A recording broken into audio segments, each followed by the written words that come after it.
What is a last will and testament?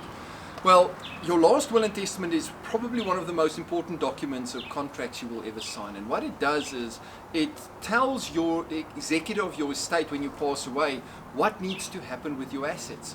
And it is very important that that document gets put into place. Because if you die without a will, the executor does not know what to do with the assets. So they then have to look at general legislation and say, find a person to give those assets to. It is very important to get that in place as soon as possible, especially if you're married, you have children. What's important is to understand that we need to make provision for the cost of winding up your estate as well.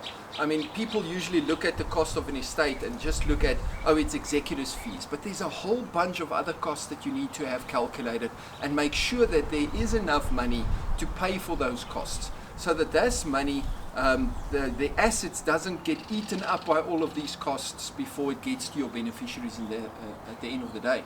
So the kind of cost that is involved is things like, for example, transfer duties on your property, capital gains tax on the property, things like clearance certificates and clearance fees with the municipalities. All of those kind of costs, the setting up of a trust for your children, the running of that trust until your children reaches 18 or 21 years old.